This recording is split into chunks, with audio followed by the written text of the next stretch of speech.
এবার প্রকাশ্যে এক নারীর জোর করে হিজাব খুলে নেওয়ার মতো নেক্কারজনক ঘটনা ঘটেছে। শুধু তাই নয়, তার সঙ্গে থাকা পুরুষ সঙ্গীকেও লাঞ্ছিত করার অভিযোগ উঠেছে। সোমবার ঘটনার ভিডিও সোশ্যাল মিডিয়ায় ছড়িয়ে পড়লে তা দেখে ক্ষোভ প্রকাশ করেন নেটিজেনরা। ভাইরাল ওই ভিডিওতে দেখা যাচ্ছে একজন পুরুষ জোর করে নারীর হিজাব খুলে ফেলছে।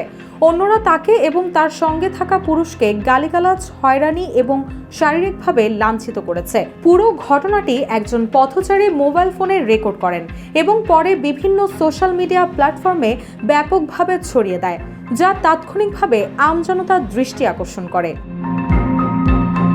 জানা গেছে, ঘটনাটি ভারতের উত্তরপ্রদেশের মুজফ্ফরনগরের খালাপাড় এলাকার একটি গলিতে ঘটে। ২০ বছর বয়সী নারী ফারহিন এবং সচিন নামে এক ব্যক্তি ঋণের কিস্তি তুলতে যাচ্ছিলেন।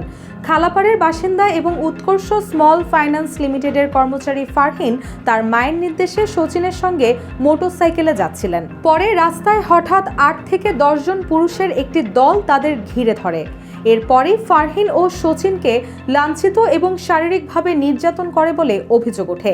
খবর পেয়ে পুলিশ ঘটনাস্থলে পৌঁছে জনতাকে ছত্রভঙ্গ করে এবং দুজনকে নিরাপদে থানায় নিয়ে যায়। ফারহিনের অভিযোগ দায়েরের পর ভারতীয় ন্যায় সংহিতার প্রাসঙ্গিক ধারায় মামলা দায়ের করা হয়। এদিকে মুজফ্ফরনগর সিটি সার্কেল অফিসার রাজকুমার সাউ বলেন, ১২ এপ্রিল আনুমানিক ৪টা থেকে ৪:৩০টার মধ্যে ভবন এলাকার একজন হিন্দু পুরুষ এবং খালাপাড়ের একজন মুসলিম নারী উৎকর্ষ স্মল ফাইন্যান্স ব্যাংকের সঙ্গে যুক্ত ঋণের কিস্তি আদায় করে সুজদো থেকে ফিরছিলেন। পরে দর্জিওয়ালি গলিতে স্থানীয় কিছু লোক তাদের থামিয়ে মারধর করেন।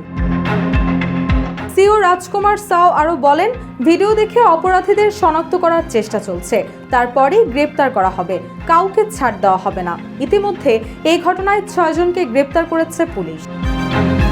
রুশাসর জয় জয় দিন।